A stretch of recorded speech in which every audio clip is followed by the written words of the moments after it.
of how you're going to look at this resentment. This is my course. I realize that the people, what I wrote in column 1, who wronged me, column 2, were perhaps spiritually sick. Though I did not like their symptoms and the way they disturbed me, they, like me, are sick too. And I start to get introduced to an idea here. Here's the idea.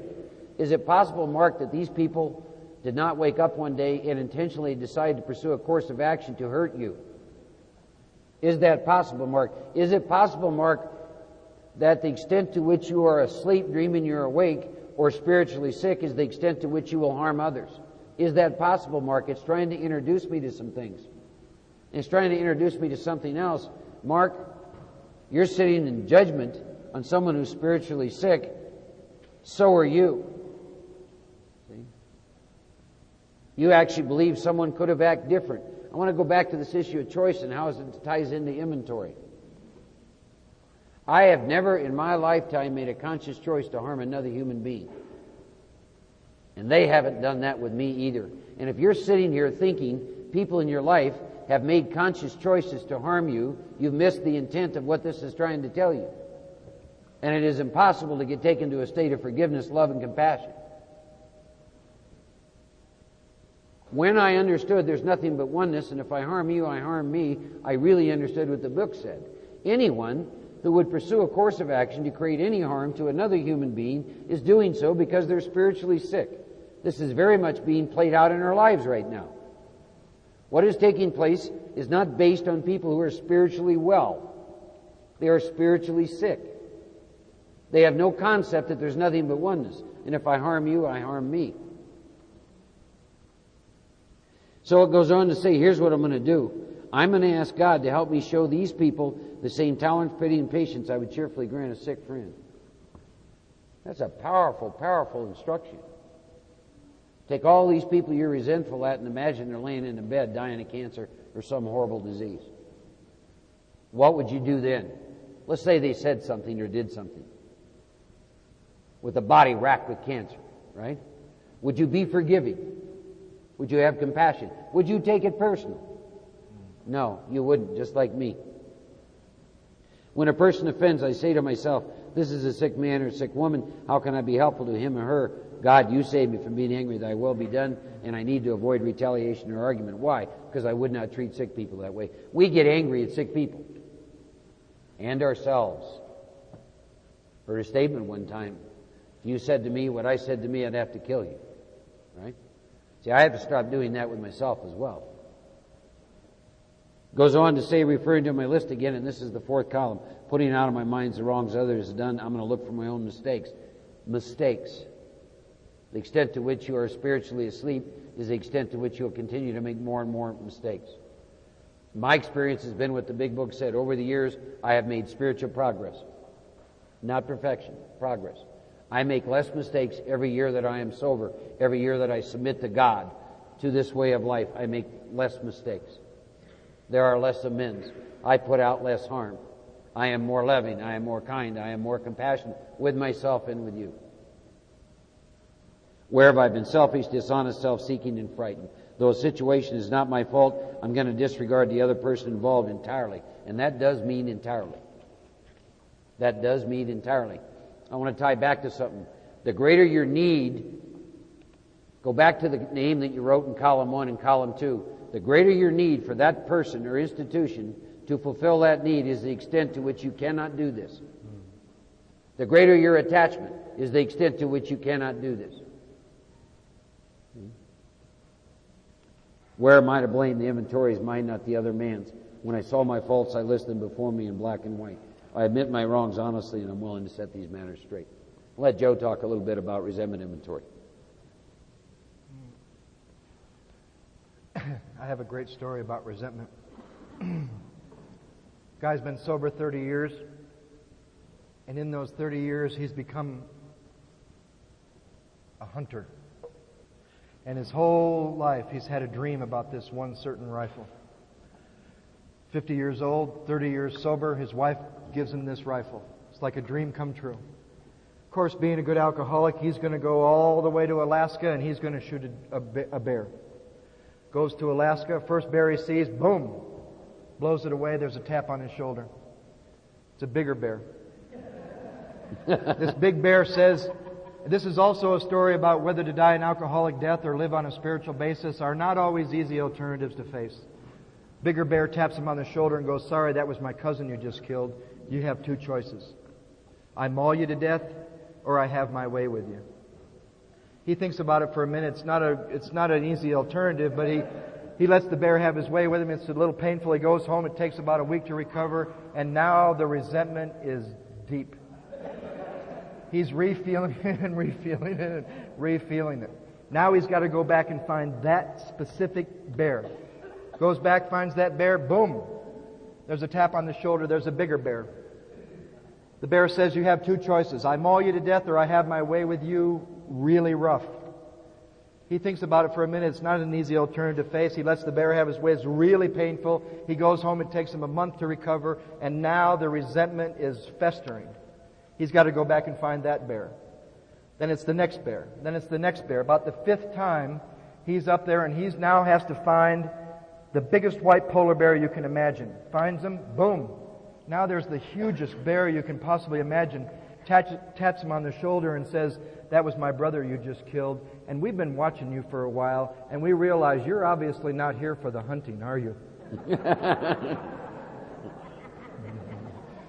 I have another story about how we make fun of people with the same thing we have. It's a story about a strong mother. Strong, assertive mother with a perfect child, of course. And of course, her child is a little more perfect than any other child. He has a small speech impediment, but no one will admit it because he's perfect. She puts him out on the street, catch the bus pulls up, the door opens, the boy goes, bus driver slams the door, drives off. Next day, she puts him out there on the corner, the bus pulls up, the boy goes, slams the door, drives off. This time he tells his mother is like enraged. Nobody's going to treat my son like that, blah, blah, blah. Puts him out a corner the next morning and hides in the bushes. The bus pulls up, the door opens, the boy goes, driver gives him the finger, slams the door, mother jumps out of the bushes, opens the door, says, you're not going to treat my son that way. He's due, he has a right to his education. What do you think you're doing? Bus driver steps off the bus and goes, he was teasing me. That's what we do in Alcoholics Anonymous, huh? I got a poem here.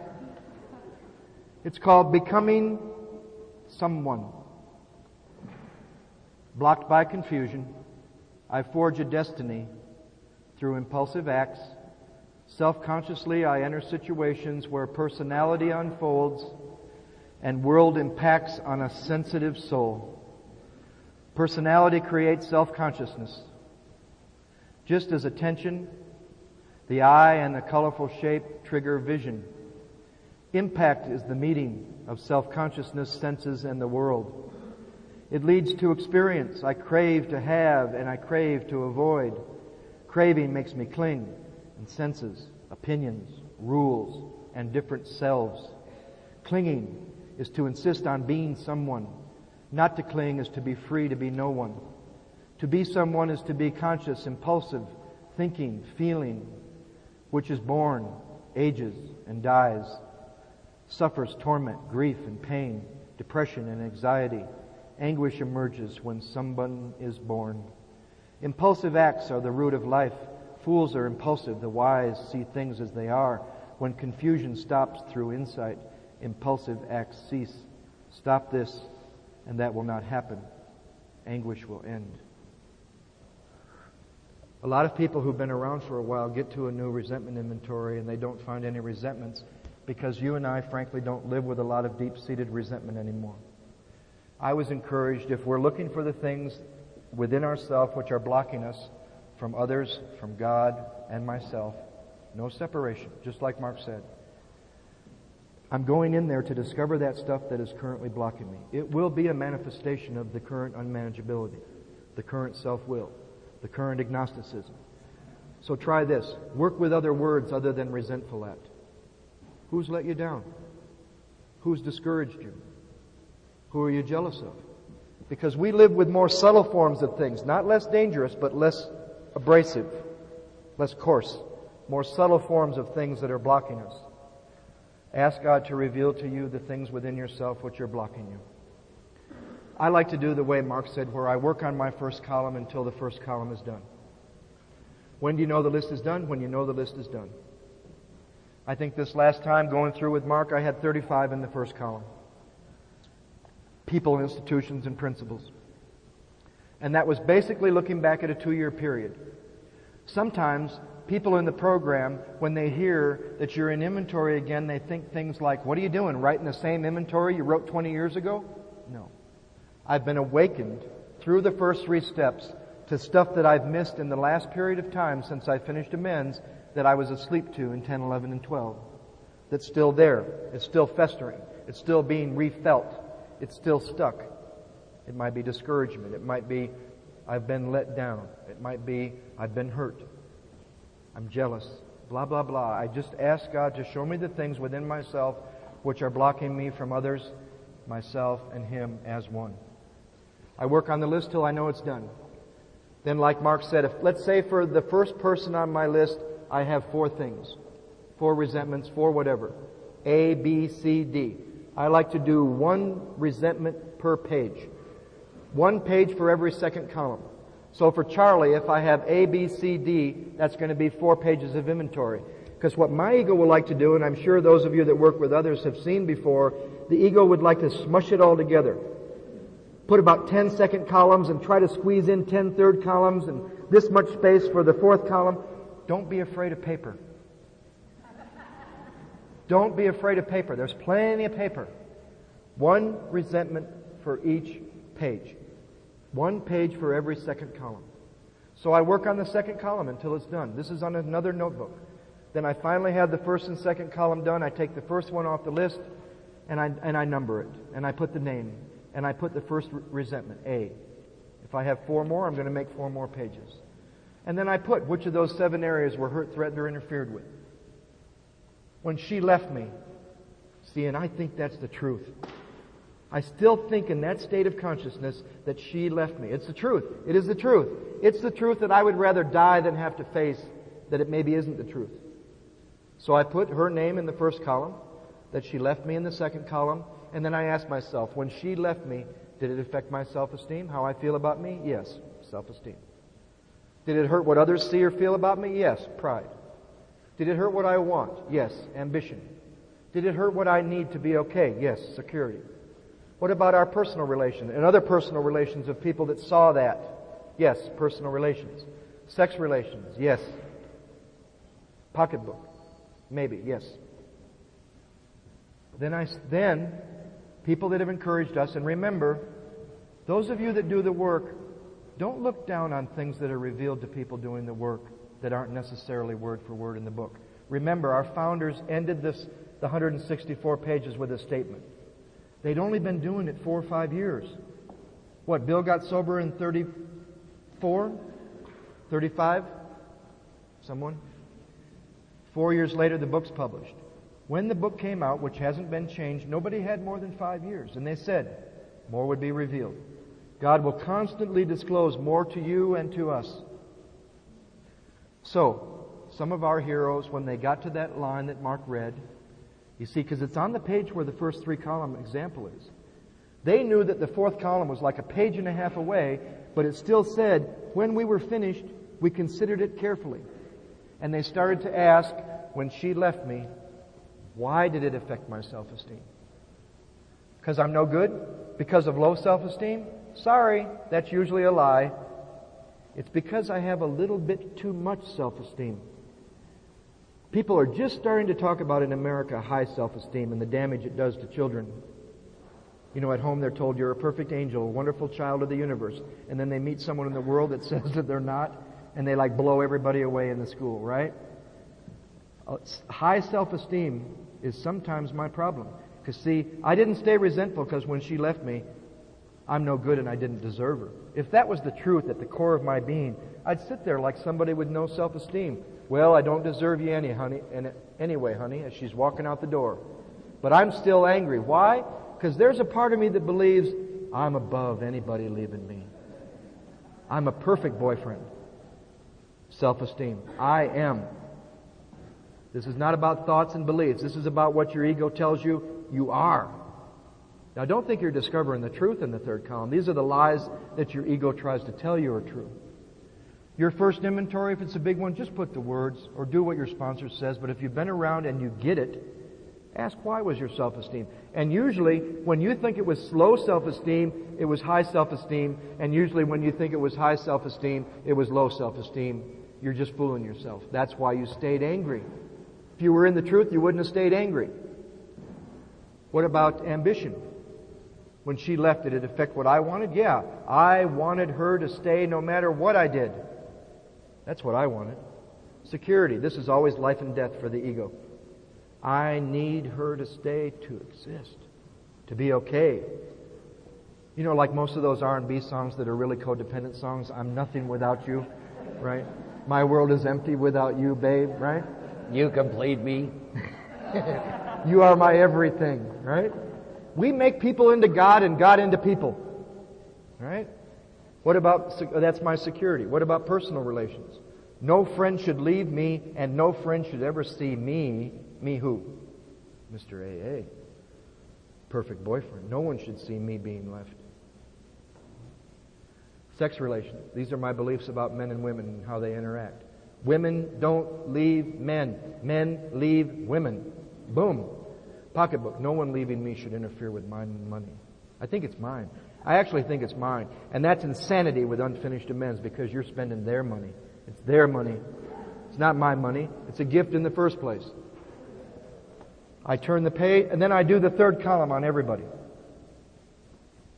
I think one of the best descriptions that Mark and I have ever heard of how people die with those beliefs, and I wish we had time today, I don't think we do, to do what Mark likes to do with the theater of the lie, but the best picture I've ever seen of that is a man who after many years and did very little work became a speaker.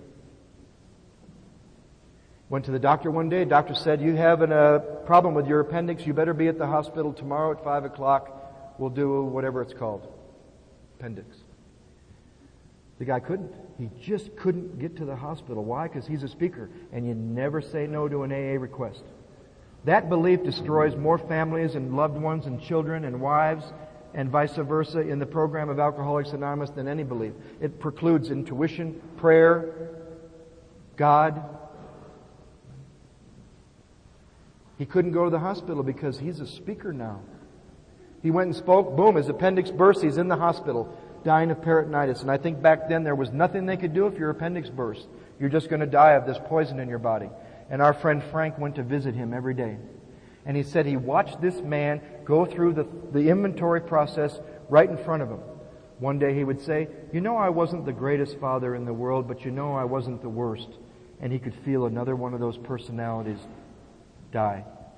He said, you know, I wasn't the greatest father in the world, but I wasn't the worst. And he would feel another one die. And he said, day after day, it took him 17 days to die. When he was lucid, he would come to the realization that we get to do right here in inventory. Because see, it's not about low self-esteem or high self-esteem. It's about healthy self-esteem. You know, I'm not the greatest boyfriend in the world. I'm also not a piece of crap.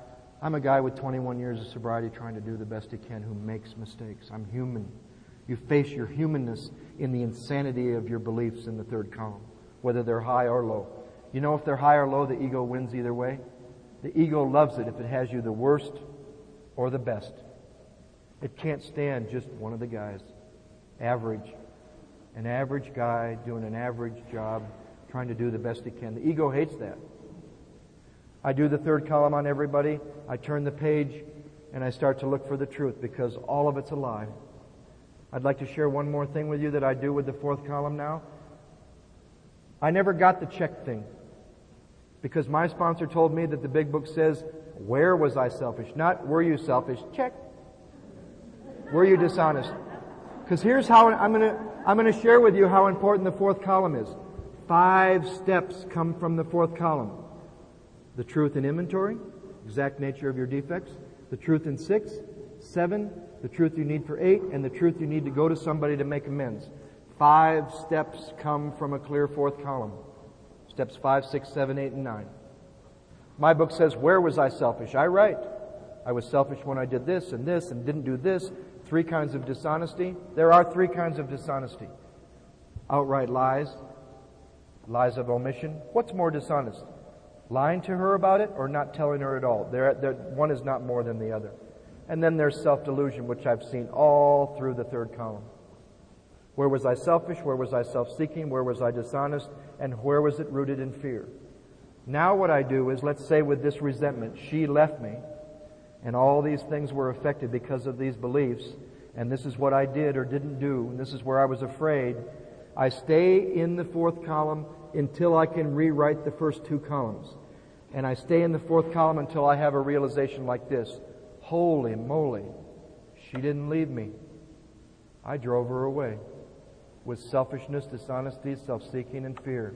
And I put myself for driving her away at the bottom. I do that on every resentment.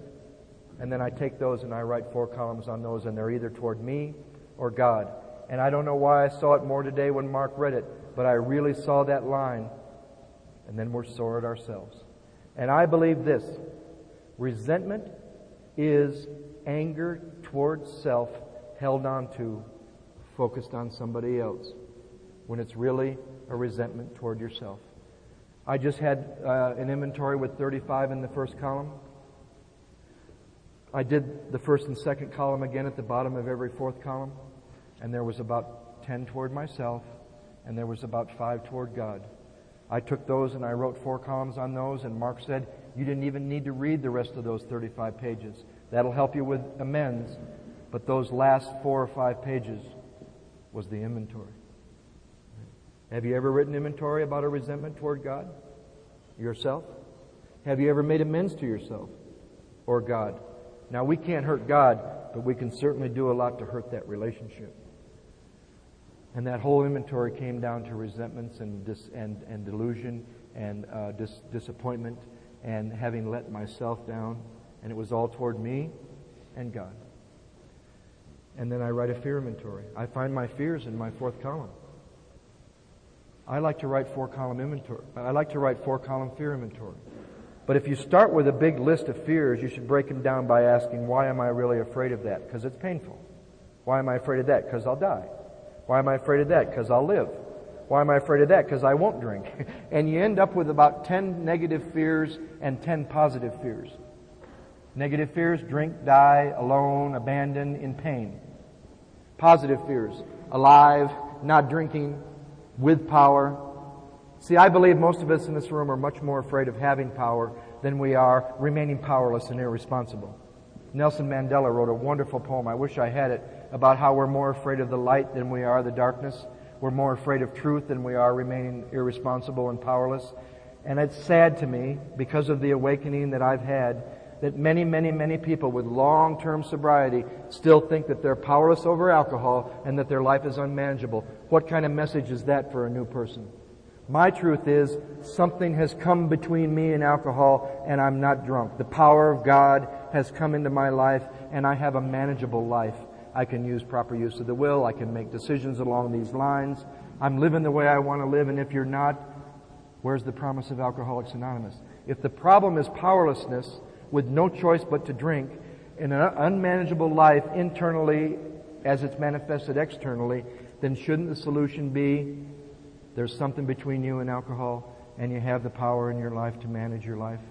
You make mistakes. It talks about that. So I do 4 columns on fear. I see that there's usually only 2. And whatever you come down to, those 2 fears will be summed up by this. Here we are again. Whether to die an alcoholic death or to live on a spiritual basis are not always easy alternatives to face. Because I'm afraid of dying, and I'm afraid of living, and I'm afraid of not having power, and I'm afraid of having power. And there they are.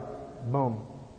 And then I take a list of relationships. The sex inventory isn't necessarily about sex. Mark says it's about the opposite sex. Not in some cases. Right? Sometimes it's about the same sex. Sometimes it's about sex that's jumbled up nowadays. Men with men, men with girl, men, this and that. I look at the relationships God reveals to me to make in that list.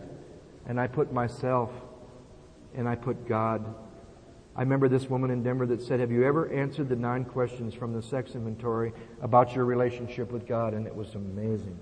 What I do that's inconsiderate and selfish arouses jealousy, suspicion, and bitterness in me. And because I'd had a period of time where I'd chosen to be celibate, there was only one person in my life that I have a relationship based on my sane and sound ideal from the last piece of work, and that is that I am to remain celibate until I'm with somebody where there's that kind of a commitment. And she was there. And I answered those 9 questions. But I think some of us, sometimes those of us that do the work, we forget the importance of the ideal. The book says it's a chosen ideal. Ask God to mold it. It's between you and God. Advice from other people is good, but we let God be the final judge. Just like they say with everything, even amends, place the outcome in God's hands. I have a sane and sound ideal that I live up to today because the power is there. It tells me what will happen if I make mistakes. I'll be forgiven. But if my conduct continues to harm others, and I don't see that with just sexual behavior, because I don't see sexual behavior separate from myself, God, or you from any other kind of behavior that's selfish, dishonest, self-seeking, rooted in fear. I have a sex ideal that's grounded in reality. It tells me what to do if my conduct continues to hurt others. Many people that do the work, that come out the other side of amends, have a delusion, which is a first step reservation, that they can keep doing that kind of behavior and not pay a price. And it kills us. God's going to make that possible. And I write my ideal. And from time to time, the people in my life that I've given consent ask me, is that within your sane and sound ideal? And then I take this to someone and I read it. I usually do more than one 5th step.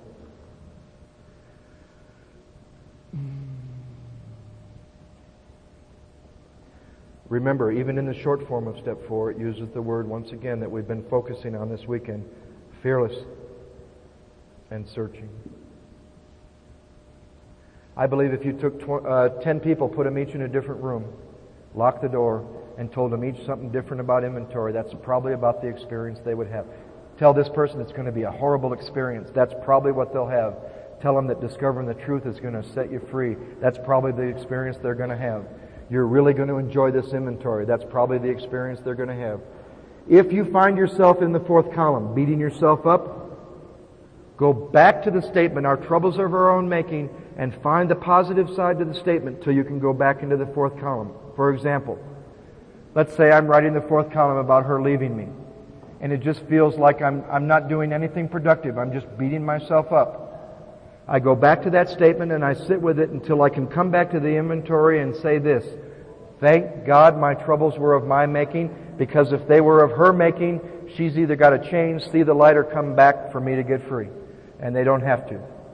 My dad's been dead since I was 21, but he still owned me when I was 30. How am I going to get free if he's dead? A lot of people said I couldn't make amends to someone who was dead. Not true. A lot of people said I couldn't get free with someone who was dead. Not true. Thank God my troubles in that relationship were of my own making, decisions I made based on self, which placed me in a position to be hurt. It was funny, I was in New York doing a small retreat in December. You can imagine some of these tough New York guys, so I said, how many people in the room believe in karma? And these guys are like, what's one of those new age ideas, right? A couple hands went up. I said, how many of you believe what goes around comes around? They believe that, right? It's the same thing. My books, I believe the Big Book of Alcoholics Anonymous believes in karma. One of the greatest statements that describes karma that I've ever heard is, at some time in the past, we made decisions based on self, which later placed us in a position to be hurt.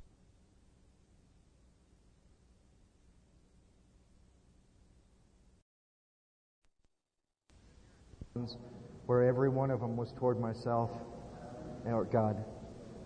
Yeah. What about a couple questions about inventory that maybe are common among us, or any confusion about the mechanics of inventory, or Anything at all someone is confused about? Yes, sir.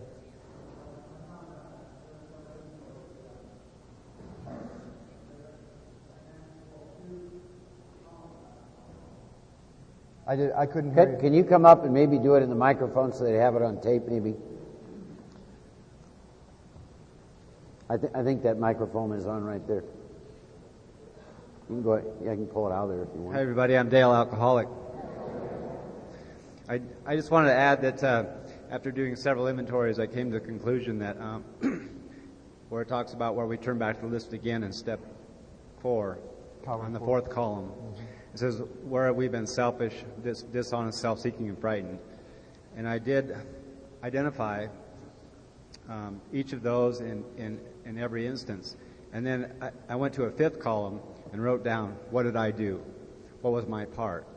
And that really helped me making the correlation between that I was selfish and that the action that was attached to my instinct.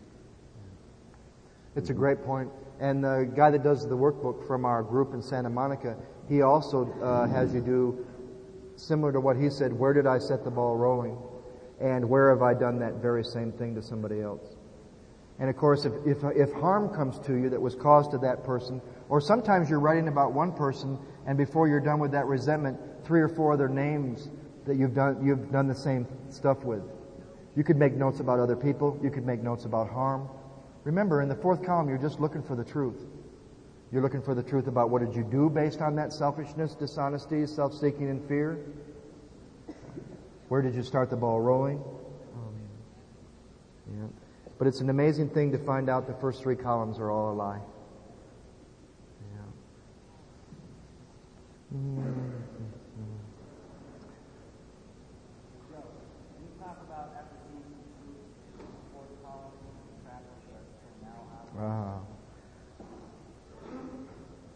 I'll try to describe, and then Mark can add to it because he's the one that's really good at theater of the lie. But imagine a circle right here with 30 people. And you got a blackboard. And you have someone give a resentment.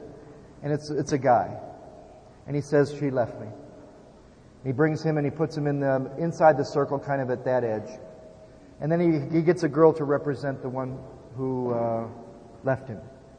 Put her inside the circle, and she's the one that left him.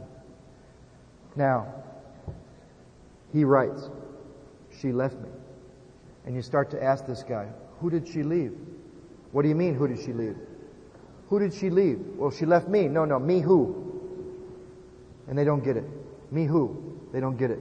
And then all of a sudden they'll get a little angry and they'll say, well, you know, I do have a reputation in Alcoholics Anonymous, and it didn't look good when she left. So you bring up Mr. AA and you stand him next to him. And then there's going to be Rambo, and there's going to be Romeo, and there's going to be the businessman, there's going to be the unworthy son, there's going to be Mr. AA, and he's got all these personalities standing around this guy.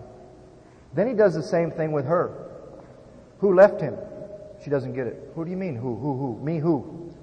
Well, you know, I am a businesswoman in the 90s, and I have a 5-year agenda, and he brings up the businesswoman, and Juliet, and the sex goddess, and the unworthy daughter, and the mother, and the daughter, and you got all these personalities standing around her.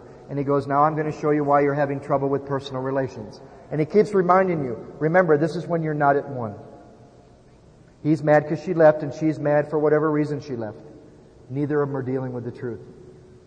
But the reason they're having trouble with personal relations, they're not at one, is all these personalities have arisen, and one morning the sex goddess wakes up to the businessman.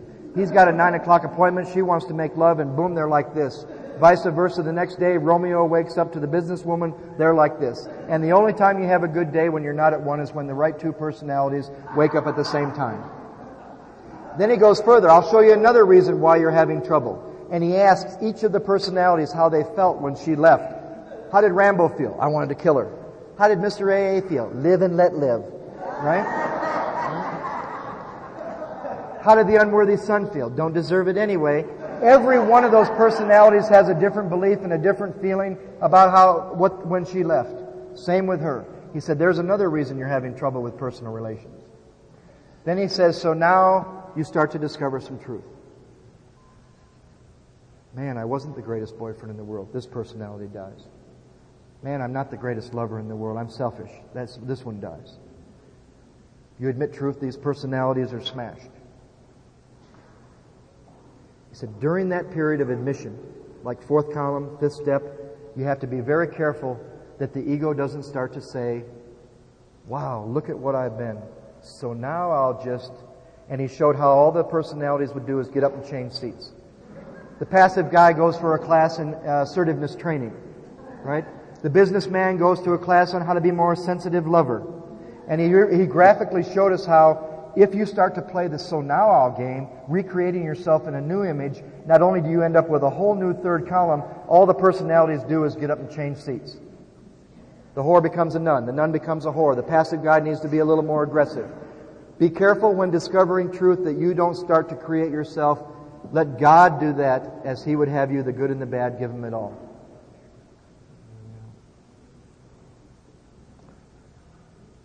You can have some fun with that is look at your own life and you can identify 6 to 8 major roles that your ego has perpetuated that you think define who you are.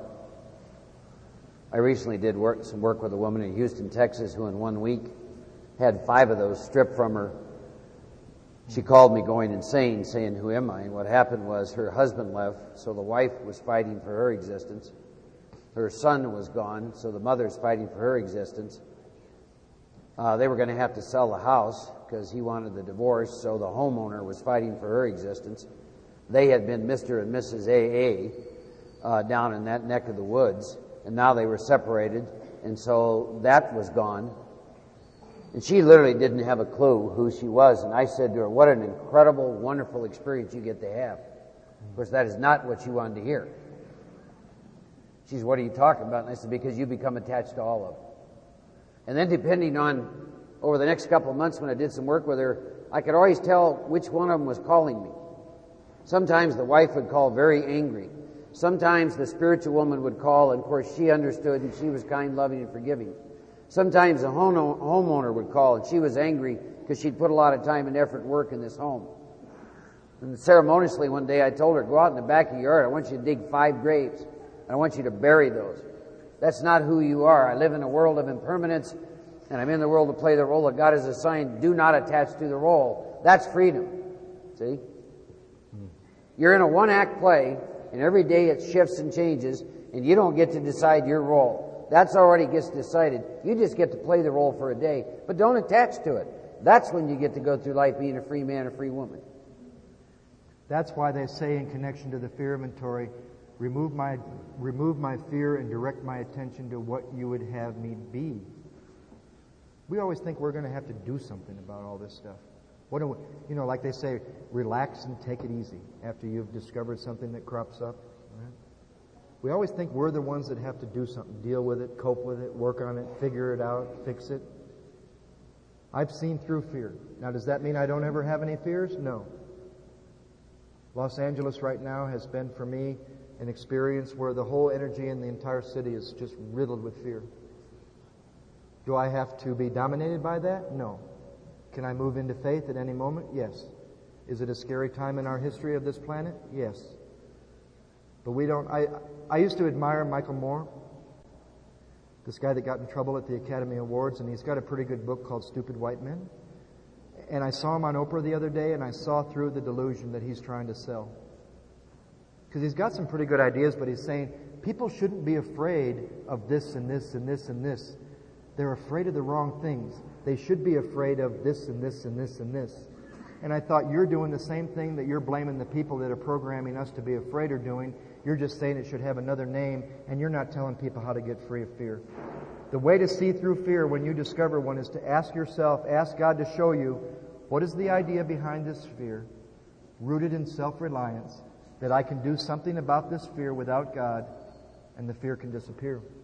Right? How many times have you heard in this program, fear and faith can't exist in the same place? What a trick that one is. Fear and faith better be in the same place when I really need it is when I'm afraid. God is there. I think sometimes negative emotions are not only negative, they're really helpful, and we have a bad attitude about them in AA. You know, sometimes for new people, fear gets a bad rap. when it's actually a reflection of your becoming human? My God, you haven't been afraid of anything in years, and all of a sudden you're 6 months sober and you're able to say, I'm afraid. Could that possibly be a reflection that you care? Fear and shame get a bad name in LA, and they tell newcomers you shouldn't be afraid or ashamed. My God, if you've lived anything like any of us have lived, and you're not ashamed or afraid, they have places for people like that. It's called a sociopath. No conscience. I saw this movie with Deborah Ringer and Anthony Hopkins, and she's dying of cancer. And he's just riddled with pain. And she pulled him out of it by one simple thing. She said to him, don't you see that your pain is a reflection of how much you love me? And it's just the other side of the love that you have for me? Next time somebody gets really angry at you, and you have the nerve to do this, and they get in your face, and they're really angry, look at them and say, wow, you must be really afraid. You'll either get your ass kicked or they'll get free, but one way or the other. Because we all know, and that's the easy one to see. It's so easy to see in your first resentment inventory that underneath every resentment, you're really afraid. Wow, I thought I was a tough guy in the penitentiary. I was a scared kid. Right? But here's the tricky one. If resentment is a mask to hide fear, what is fear a mask to hide? Fear is a mask to hide agnosticism and self-reliance. It's the hardest one to see through. And our book says it. It's a conscious decision. It should be classed with stealing. Didn't we ourselves set the ball rolling? And fear is because self-reliance fails. Fear is always rooted in self-reliance.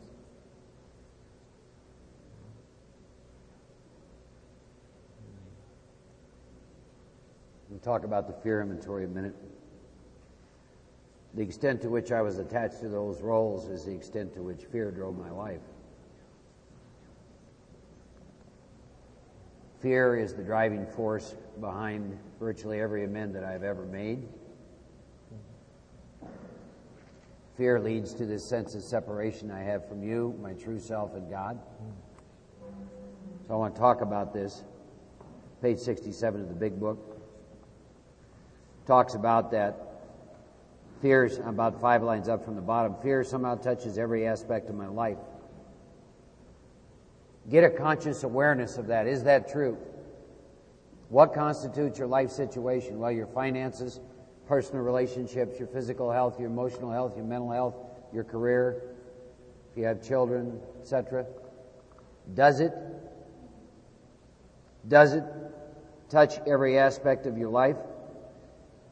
I'll give you something to work with. Perhaps you may be asleep to areas of your life in which you're still experiencing fear, areas of your life in which you're still relying on self. Wake up to that. I'll say that again. Areas of your life in which you are experiencing fear are areas of your life in which there is no God and you're still relying on self, and you may be asleep to that. And it talks about what fear does. Fear is an evil and corroding thread. The fabric of my existence is shot through with fear.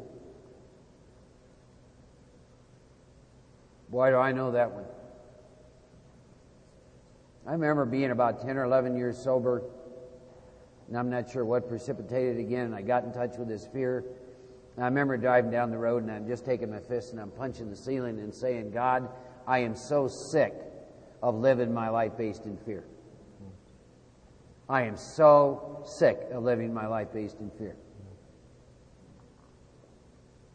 I will go to any lengths to be free of that. Surrender. Give up. Your life's not your business. Be present. Those are some things you do. Men of faith have courage. They trust their God. Realize you live in a world of impermanence. Get present to this moment. Love what you have for as long as I give it to you. Love the pain if it's gone. Fear, what does fear do? Fear will set in motion trains of circumstances, meaning I'm going to pursue a course of action which is going to bring me misfortune that I feel I did not deserve. And you're going to bring your I did not deserve into my meetings and talk to me about it. See? You set the ball rolling, right? How could they fire me? How could I get this health problem? How could she leave? How could she stay? But did not we ourselves set the ball rolling? Page 68, you get your instructions on fear inventory. You're going to review your fears thoroughly. You're going to put them on paper. You're going to ask yourself a question. Why do you have these fears? What a fabulous question. Here's why. Isn't it because self-reliance failed you? Self-reliance failed you. Is that true? So again, get current with your life. Any areas of your life in which you're having fear, ask yourself, how are you relying in self? Really ask yourself this: what role have I assigned myself in this area of fear? And it talks about there's a better way for now on a different basis, the basis of trusting and relying upon God. And I said to that woman I told you about in Houston that literally was stripped of everything in a week, I said, you get to trust and rely on God with all this, don't you? Why? Because everything, so many things that she thought defined who she were taken from her in such a quick fashion that she couldn't turn to self-reliance. She was left with nothing but trust and rely on God. And I said, now we're going to find out if you walk that talk. There's nothing worse than getting asked to speak a lot in AA and have extreme life-changing situations come up and find out if you're going to walk this deal. See, like it or not, you're on stage. People watch what goes on in your life.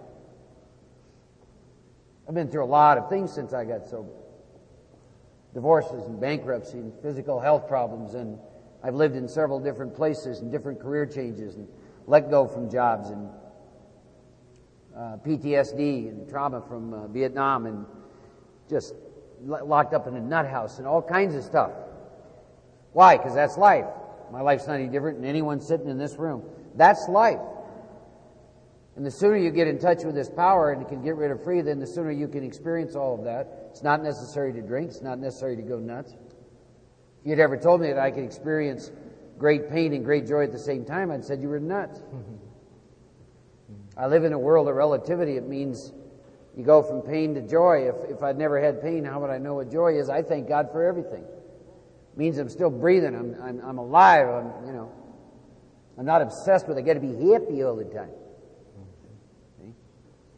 We bring a belief system into Alcoholics Anonymous from our alcoholism and our addiction that goes like this: I will do anything at any length to feel good, and whatever feels good is good, and whatever feels bad is bad. That pattern doesn't necessarily end because you stop drinking or using by the grace of God.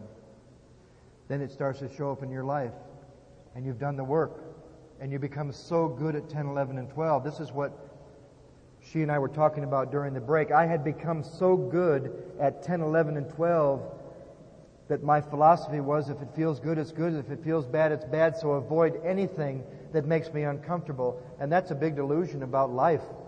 You're going to have loss. You're going to have grief. You're going to have pain. You're going to have joy. The key is to find peace in the middle of all of it. My mind used to say this: you cannot be physically, mentally, emotionally, or even spiritually in pain and have peace at the same time. Therefore, you must do whatever you can to get out what makes you uncomfortable. And all I had was a great technique of 10, 11, and 12 to avoid anything that made me feel uncomfortable. I later found out that life's going to go on. I'm going to get old. I'm going to experience illness. I'm going to experience loss. I'm going to experience sickness and death. The key is to find peace right in the middle of it before you have to get out of it, so your program doesn't become a pain avoidance program. God is in the middle of all of it. Go right into the middle of it. Don't become so good at 10, 11 you're just unable to feel anything, and you're just like... See, I believe the deeper we go into our pain, the more we experience joy. The deeper we go into our grief. A lot of us haven't even grieved alcohol. Our best friend, our higher power, came before anything or anyone. It guided us, it directed us, it protected us, it gave us power, and now you've lost that. I think the biggest part of letting go is grief. And a lot of us don't go through that grief, and it starts to manifest in other things. Held on to grief. 5 years in India, like Mark was saying, 5 years in India, it was pretty easy to say, gee, living life on a spiritual basis is wonderful. But in the last year, I've lost my mother. I've been had to leave a war zone, had to leave friends that might not ever see again because they just can't go get a visa and leave. There's been loss. And I've been more at peace than I've ever been in 20 years. Because I started to seek the peace in the middle of however it is, and continue to do the work. We will see you back here at 2 o'clock. And we want to continue to move forward in the session. We want to talk about steps 5, 6, 7, 8. I will say this about inventory. The way you get experience with inventory is to write inventory. A lot of inventory. It can be extremely freeing. Someone asked me recently, I was reflecting back, I was just trying to think since 1991, I guess, so it's about 13 years or 12 years. But I strongly suspect I have written a minimum of probably 30 inventories in those 12 years. And then I do multiple fifth steps. Normally a minimum, I read normally a minimum of 3 people. So that would mean I read inventory 90 times in the last 12 years. And I do it because I like the effect produced. There's no other reason. I'm that kind of an alcoholic. So if you haven't done much work with inventory, I would strongly encourage you to do that. Tremendous freedom comes when you begin to write more with inventory. So we open our big books up to page 70.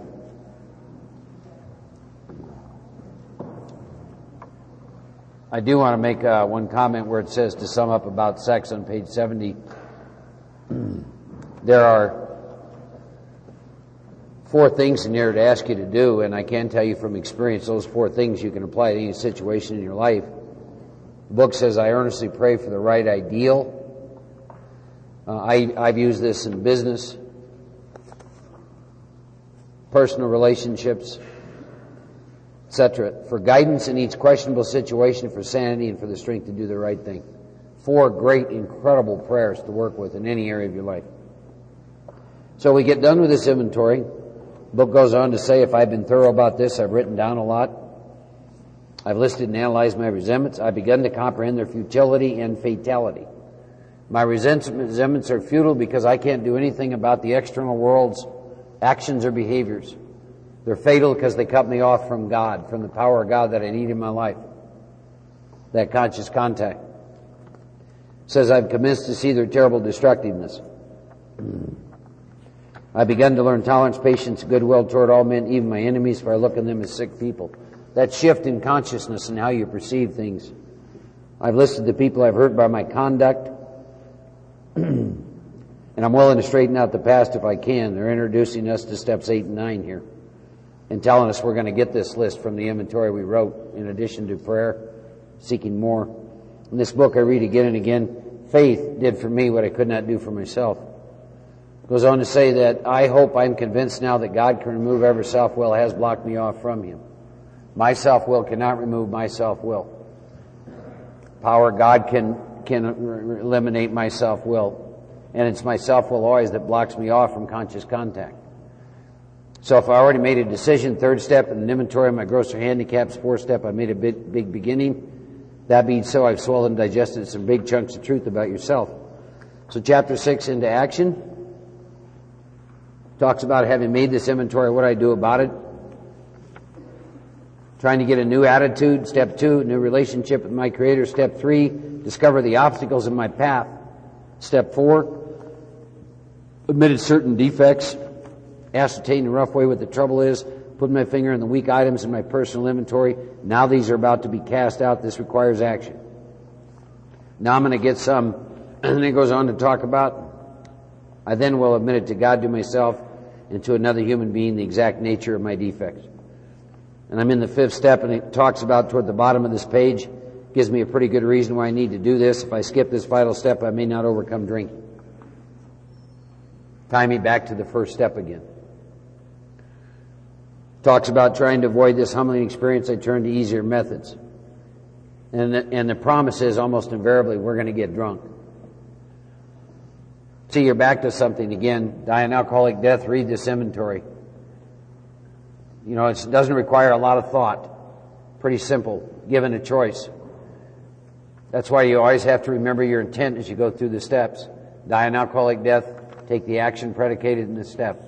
Which is easier for me to do. Talks about more than most people, the alcoholic leads a double life. He's very much the actor. To the outer world, we like to present our stage character. Bottom of the page talks about how incredibly dishonest we are. We seldom tell people the whole truth, and we certainly do not follow anyone's advice. Unwilling to be honest with these men, we're honest with no one else. Small wonder many in the medical profession have a low opinion of alcoholics and a chance for recovery. Book over and over again talks about, and then finally says this manner of living demands rigorous honesty. My experience is it's very, very difficult to maintain any sense of peace, let alone sobriety, with a sustained course of dishonesty going on in your life. Regardless of how that dishonesty might show up. It says I must be entirely honest with somebody if I expect to live long or happily in this world. Now I get some instructions on who to choose to do this with. Middle paragraph, I need to find a closed-mouthed, understanding friend. It says I have no right to save my skin at another person's expense. I need to tell my story to someone who will understand yet be unaffected. Probably not a good rule for husbands to read inventory to wives, depending on what they have in there. The rule is, here's the rule, I'm hard on myself, considerate of others. Bottom of the page, it says we're anxious we talk to the right person. It gives me more instructions. This person needs to be able to keep a confidence. This person needs to understand and improve what I'm driving at. That understand is critical to me. My fifth step is about life and death, as the book's going to tell me. It's about the death of self-will and the life of an awakened spirit. Very, very important who listens to my fifth step. And more importantly, who gives me feedback in the fifth step. Talks about when I decide who's to hear my story, I waste no time. I explain to partner what I'm about to do and why I have to do it. My partner, whoever I'm reading this to, should realize I'm engaged upon a life and death errand. That's another sentence. I'm doing some of this intentionally. That's another sentence I would hope some of you in the next month bring up in an AA meeting. I think that's a fairly important sentence too, much like the other one, that this list holds the key to my future. This one talks about my fifth step as a life and death errand. And a great topic to bring up is, what is your experience with that? What does that mean to you? Do they really mean life and death? My experience is the book always means what it says, that it's a life and death errand. And then it says, I pocket my pride and go to it, eliminating every twist of character, every dark cranny of the past. When I am either reading a fifth step or I'm listening to one, I always read from where I started over to here, because I want to be very clear about what I'm doing and why I'm doing it. And I want the person across from me to be very clear. And then I read the inventory. And I'm looking for feedback in inventory because inventory is quite often about my self-delusion. I'm not interested in someone having consideration for how I might feel about what they say to me. I'm very interested about my life. So it's about seeing the truth behind all those resentments, and look at the truth in fear, and then look at the truth in the selfish, self-centered sexual inventory. My relationships with people. The levels of dishonesty in my life. I'll give you a simple example. And I can give you many about fifth steps. This has to do with smoking again. Some of you are not going to be happy after I talk about this, but I'm reading an inventory down in Kerrville, Texas several years ago, and I don't know how it came up, but it came up about, I was asked a question after reading a piece of inventory, and the question was, do you have a job description at your workplace? I said, well, of course I do. He said, well, does it say in there that you have permission to smoke cigarettes on company time? And I said, no. He said, well, how many cigarettes a day do you smoke at work? I said, well, probably a minimum of 10 to 15, it depends. I've never worked at a job where I just sat at a desk. He said, well, how much time do you take? smoke a cigarette? And I said, I don't know, 3 to 5 minutes. And so he said, do you think 5 would probably be better? And I said, well, yeah, probably. So he said, if we just took 10 cigarettes a day times 5, he said, so if it's not in your job description, you're not being paid to smoke cigarettes, that means approximately an hour a day you're stealing from your company. I really wished he hadn't said that. But you know what? He's absolutely right. I'd been stealing from that company for a long time. So when I got to amends, I went in and made amends for that. Made amends for that. Stealing time from them. Feeding that addiction. See? That's the kind of stuff, and I'll tell you what, that was very freeing for me. I asked them, what can I do to make that right? Of course, quite often, I don't know what a 40-hour week looks like. They appreciated me coming in and talking about that with them. But this is the kind of people that I need sitting across from me. See, I can do stuff like that, never enters my mind. You know, we're the kind of people that justify murder. We do. The most outrageous things. And so I need to have someone sitting across from me who can help me see the truth of all that. And again, the longer you're sober, recently I had an experience with a man. He's about 20 years sober. He's a circuit speaker. What he discovered was he had several resentments he could not get free of. And in the area in which he worked, he was the go-to guy. So I didn't know what to do. So he got a hold of me and he flew down and to Dallas. And we swapped fifth steps. And I was able to help him see some things that he could not see because his ego operated in another fashion, much more devious, based on kind motives, because I'm a spiritual man, that kind of thing. And he was really up against some stuff. So it's critical. So I find people that have experience. I'm not always concerned about length of time. I have a man I do quite a bit of work with. He's 29, 30 years sober. One woman, 38 years sober. Some men I sponsor, 5, 6, 7 years spoke. I've read inventory to all of them. I don't care. As long as they understand and approve what it is I'm driving at, to help me find the truth in this. So you get done with that, and then when you get to experience what are called the 5th step promises, which are some of the most powerful in the whole book. And I always like to talk about these. It says, once I've taken this step withholding nothing, I can be delighted. And here's the 5th step promises. I get to look the world in the eye. You ever noticed, particularly in the Western culture, how most people walk around with their head down? And you ever notice in the Western culture how much we avoid eye contact? Why do you think that is? Because we're a fear-based society. Because we're a society that's based on self-reliance. But I get to look the world in the eye today. All people, everywhere I go. Strangers I meet, I get to look people in the eye today. Because of the work that I was able to do in this 4th and this 5th step. I can be alone at perfect peace and ease. Don't have to walk into my house anymore, fire up the television set, turn on the CD player, check on my computer at the same time. Be alone at perfect peace and ease. I understand that. When I first started to work with silence, it felt violent to me. Today, noise feels violent to me. But I can be alone at perfect peace and ease. My fears fall from me. What an incredible promise that is. Just think of the visual of that. Your fears fall from you. And I can tell you over the years, that's exactly what's happened to me. I'll never forget when Joe and I first started doing this, he lied to me, first of all, in the very first one we did. I'd never done one, and he said, well, there's a little group down in Lafayette, Louisiana, and they'd like us to come down, and I'd like to have you come along because I don't want to talk all weekend.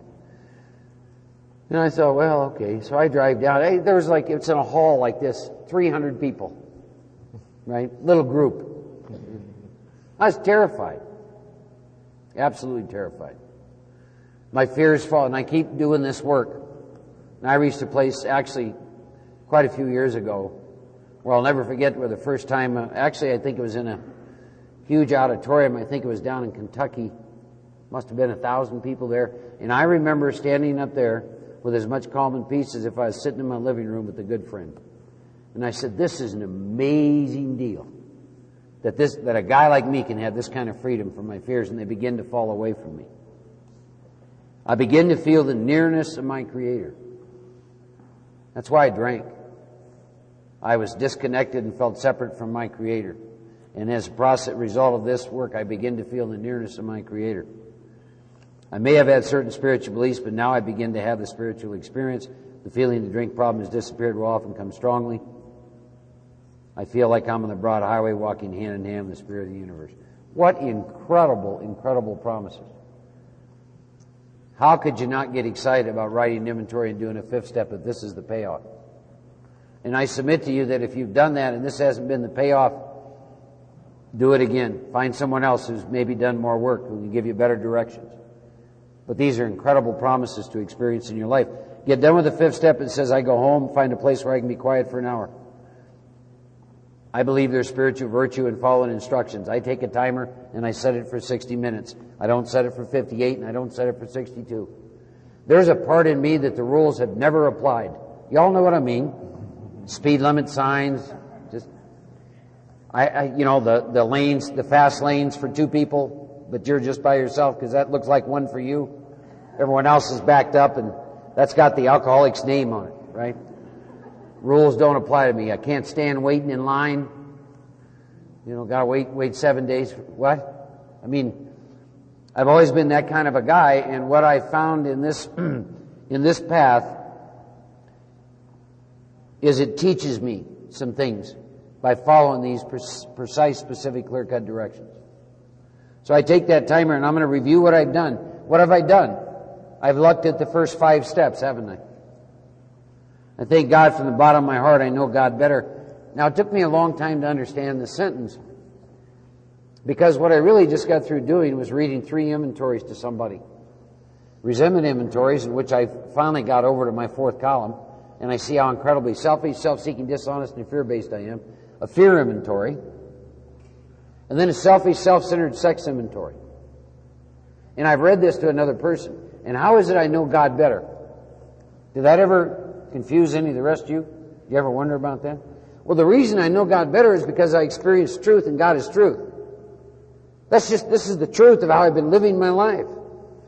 And I verbalize it, and I talk about it, and I lay it out there. That's why I know God better. I'm not trying to be a stage character anymore. I finally sat down with another human being and laid out the truth of my life, my mistakes, a life based on self-will and self-reliance, which is why I know God better. See, it's paradoxical. We're raised in a society and culture which tells us to be dishonest if it will somehow help me get my way, but the truth is that makes me get separated further and further from God. And the honesty and truth of your life of admitting your mistakes. And then it says, I take this book down, I turn to the page which has the 12 steps, I read the first 5 proposals, have I admitted anything? So I look at that. Now you get some very interesting questions that have a lot more to do with construction, right? Is my work solid so far? Are the stones properly in place? 2nd step, cornerstone. 3rd step, keystone. Have I skipped on the smith put into the foundation? Have I tried to make mortar without sand? Earlier on, the book had told you and I it's building a spiritual arch through which I walk a free man to free woman. Step 1, what is wrong with me is the foundation of that arch. Step 2 is the cornerstone. Step 3 is the keystone. Holds all the stones in place. Step 4 is another stone. Step 5 is another one. And then 6, 7, and then down to the last stone, which is the 12th step. And that completes the arch, and through that I walk a free man. That's what these questions are about. When I'm done with that hour and the timer goes off, I turn to page 76. If I can answer to my satisfaction those questions, I then look at step 6. I've emphasized willingness as being indispensable. And now I get the 6th step question. Am I ready to let God remove from me all the things I admitted are objectionable? I use a tool for this, and the reason I do it, because it helps me identify the things that are objectionable better than any other tool, and that tool is called the Sacraments of Penance, in which they take the 7 deadly sins and embellish on them in a level I've never seen before. I use that tool because it's been the most effective I've ever seen to help me identify the exact nature of my defects. And I will tell you that every year, including last year when I went back through the steps, there's about, if you looked at that, there's probably 8 or 9 pages, extensive lists of defects that I never would have seen. And there probably were, out of everything on there might have been 10 or 15 I wasn't guilty of last year. Particularly if you have time in the program, it is an incredible tool to free you of spiritual pride, to get honest about how much you still fall short, in spite of how much you love God, in spite of how long you've been sober, in spite of what you've been doing. And now, so the question is, am I ready to let God take those? Can He now take them all? And then I do the 7-step prayer. And then brings me up to my 8th step. And I have a list of names and institutions from my inventory. And then I also spend some time in prayer and ask God to reveal anything else that needs to be on that list. And then something comes every single time. And I'll talk a little bit more about the list in a little bit. I'm Joe. I'm an alcoholic. I had a little story I'd like to read.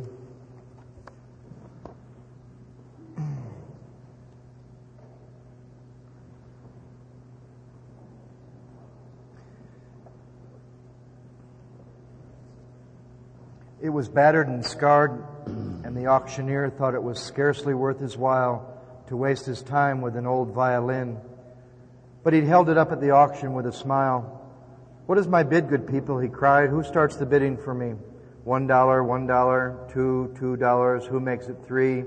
$3 once, twice, $3 twice, going for $3, but no." From the room far back, a gray-bearded man came forward and picked up the bow, wiped off the dust from the old violin, tightened up the strings. He played a melody pure and sweet as an angel's song. The music ceased, and the auctioneer, with a voice that was quite quiet and low, said, "What now is my bid for this old violin?" as he held it up with its bow. 1,000, 1,000, do I hear 2,000? Who makes it 3? 3,000 once, 3,000 twice, going and gone. The audience cheered, but some of them cried, "We don't understand. What changed the worth of the violin?"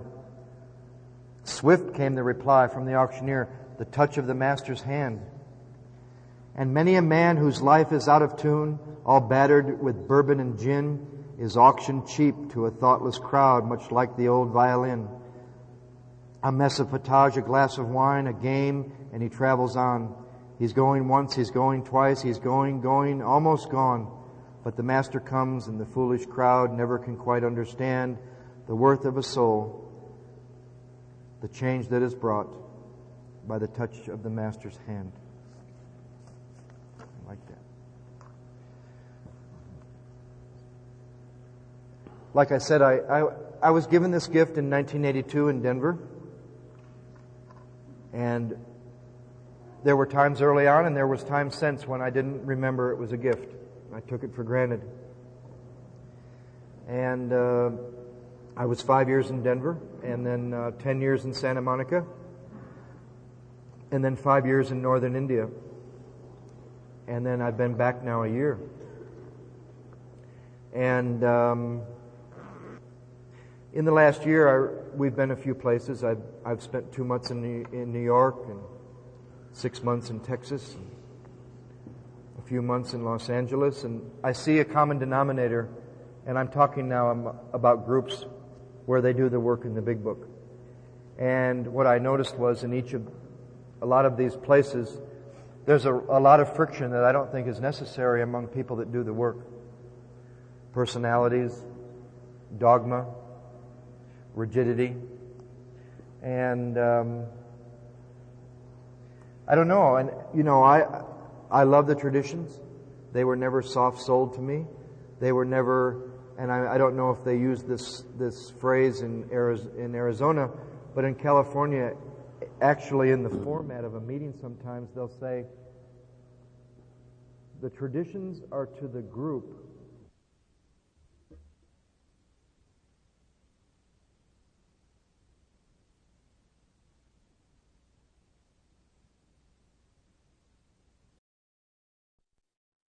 they've just told you 1/3 of the program is not for you personally. My sponsor didn't make that assumption, and he told me that there was as many spiritual principles within the traditions that I could practice in my life, business, family, etc., as there are in the 12 steps, as there are in the 12 concepts. And so I was thinking about this phenomena that we've seen around the country among among the fellowship of the Spirit. You know, our big book describes two fellowships. One at the beginning of the work, I believe it's on page 17, where they describe that cement, and they describe the feeling that many of us have had when we've walked into these rooms.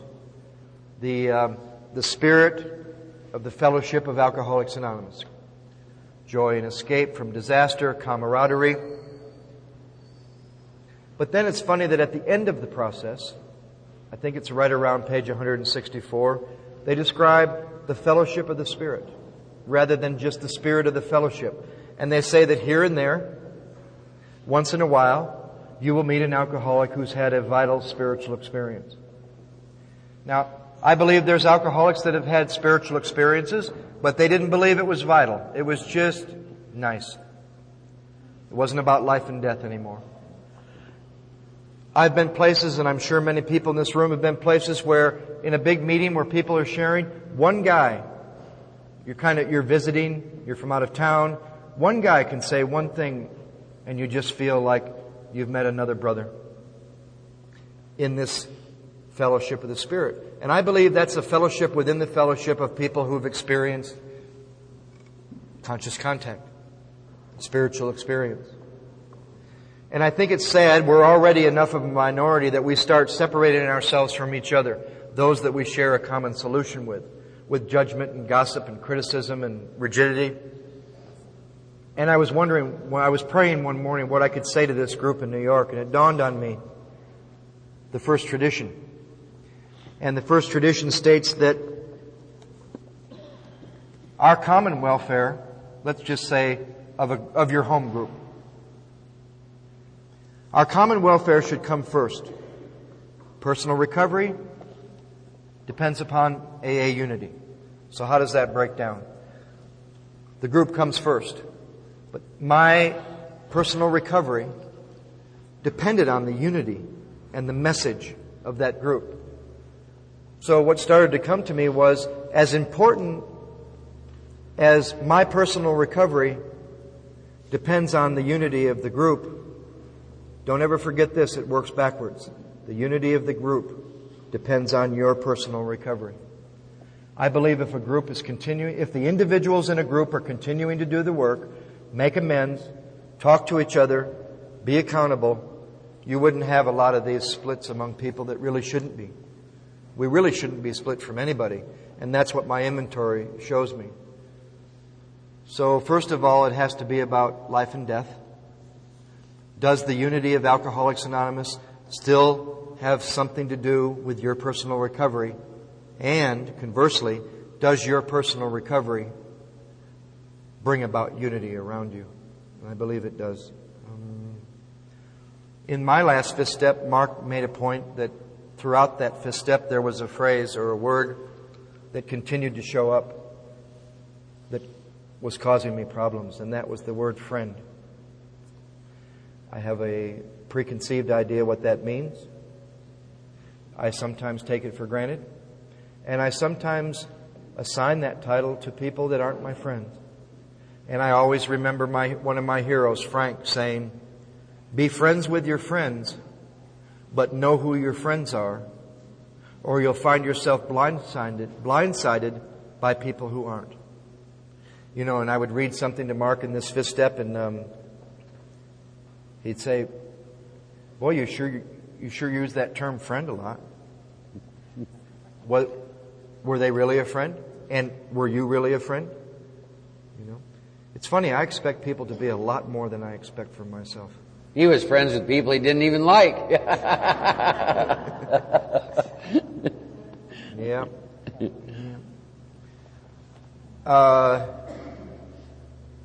I think I was about 10 years sober, and I saw my grand sponsor, Gary Brown. And I had known him for 10 or 12 years. And I saw him after not seeing him for a period of time, and he was just glowing. He was about 25, 26 years sober. I'd known him for about 10. And I asked him, I said, "Gary, what's going on? I mean, you're just like, I've never seen you like this." He said, "Well, I took an inventory to Chicago to my sponsor, who's Paul Martin. And I read it to a few people. And they sat down with me, and I saw some amends that I have not been aware of, some financial stuff. And I went home and talked to